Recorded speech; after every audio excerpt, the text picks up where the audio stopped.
I had 4 fighter pilots on a pack trip in the Teton Wilderness up at Hawks Rest on the Yellowstone River.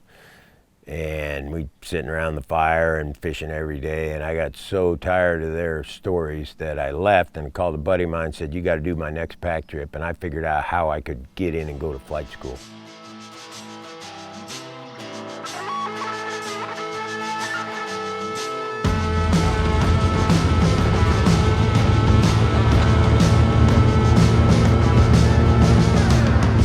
So my name's Willy. I'm the owner-operator of Kodiak Air Service here in Kodiak. And so we fly all over the Kodiak archipelago, southwest Alaska, taking people fishing, hunting, looking at bears. Anything you need to do with the airplane, we always say, you bag it, we drag it. You gotta resort to my mom's memory, which is a lot better than mine. She says at 7 years old that I told her I was gonna move to Alaska and become a bush pilot.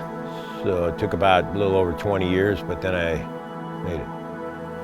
When I decided to come to Alaska, I stopped in Washington on the way up and got a float rating, and basically got lucky and moved right into a float job as soon as I got here with no experience.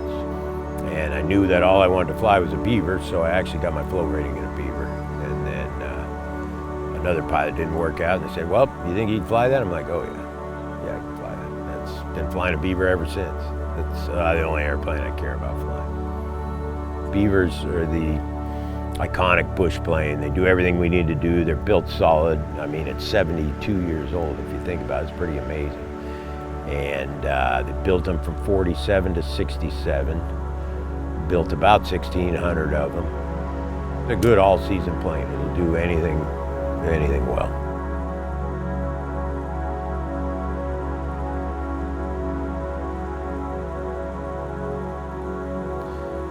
The terrain in Kodiak is not unique to Alaska, but it's coastal with mountains, and you add a lot of wind to that. So what happens, it gets real turbulent.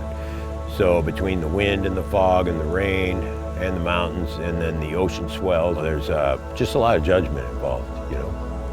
It's one thing to get in, but then say you're picking people up, it's another thing to be able to get back out safely. So once you're committed, you have to make it work. And to me, that keeps it interesting. If you get in somewhere that you can't get out, you shouldn't have done that. One of the most rewarding parts is when somebody after a trip, say a trip, I remember one in particular where he took some people out to look at bears, and a gal was in her 80s, and she said, "You know, that was the most amazing day I've had in my whole life." And then it makes you realize what we're doing is pretty important. I would tell a kid that wanted to come to Alaska and fly without too much experience, just bring it on, man. Come on up and do it. People ask me all the time, "How much longer are you going to do this?" Because I've been doing it so long, and I can't imagine. I don't know what I'd do if I wasn't doing this. I wouldn't be very productive. I love to fly every day.